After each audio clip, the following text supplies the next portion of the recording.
Subscribe करें खबर plus 18 को और प्रेस करें इस बेल को। खबरों के लिए बने रहें। को जेल में डालना चाहते हैं, मुकदमे करना चाहते हैं, छापे लगाना चाहते हैं, सरकार की एजेंसी का दुरुपयोग करना चाहते हैं। वो लोग नहीं चाहते इस देश में चर्चा हो। हम चर्चा की चुनौती देते हैं। आप चर्चा करो। 10 साल की आपकी सरकार रही, पूर्ण बहुमत की सरकार रही। और दोस्तों सुनो, पिछली बार 300 पार हुआ था। क्या क्या कानून बनाए? किसानों के खिलाफ 3 काले कानून, नोटबंदी, जीएसटी, ऐसे कानून बना दिए। पार्लियामेंट के अंदर 147 सांसदों को निलंबित कर दिया। एक दिन में 147 सांसदों को निलंबित कर दिया और पीछे से सारे कानून पास करा दिए। जब 300 पार हुए तो ये हाल है। अब 400 पार हो गए तो पूछने वाला नहीं बचेगा। इससे बड़ी सरकारें पहले हुई हैं। राजीव गांधी जी के 425 सांसद जीत कर गए थे। उन्होंने कभी नहीं कहा कि हम बीजेपी मुक्त भारत बनाना चाहते हैं। कभी प्रतिशोध की भावना से काम नहीं किया, बदले की भावना से काम नहीं किया।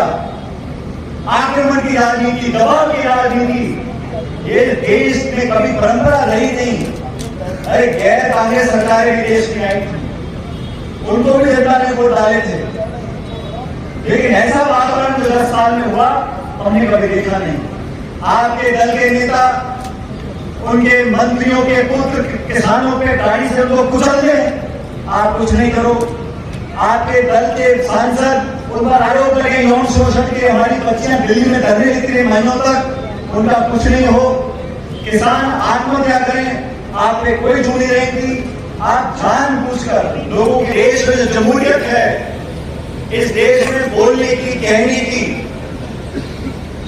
जो आजादी है, संविधान हम सबको आजादी देता है। 140 करोड़ देश में मुल्क में लोग रहते हैं, सब बराबर के इंसान हैं।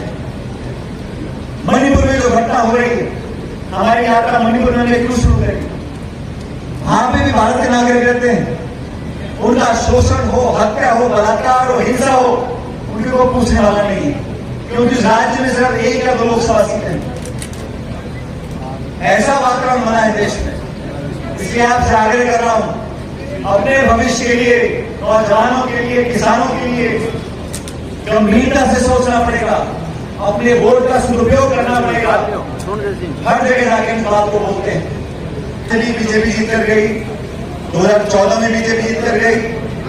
अब आप लोग तुलना कर लो विचारधारा की, पृष्ठभूमि की, उम्मीदवार की, सोच की, कार्यशैली की। हमारी सरकार थी, हमने कानून बनाए, नरेगा का कानून बनाया। इस दुनिया में 200 मुल्क हैं, किसी देश में ऐसा कानून नहीं है कि रोजगार का अधिकार संविधान में दे दिया, अब कोई सरकार छीन नहीं सकती। खाद्य सुरक्षा का आधार, शिक्षा का आधार, दलितों का, गरीबों का, किसानों का, महिलाओं को दान करने के कानून मनमोहन सिंह जी ने बनाए। आप तुलना करो। और इसलिए 26 तारीख को जो वोट पड़ेगा वो निर्णायक वोट होगा। आज हरीश मीणा जी को उम्मीदवार बनाया और मन से गांधी सभा जी बोल रहे थे, बेचारे ना खाए हैं, ना पानी पिए, रोजों में फिर भी दाड़ दाड़ के बोल रहे थे और ठीक बोल रहे थे। माधवपुर से मन जीत कर आते हैं और टॉप में आ गया, मामला बराबर हो जाता है।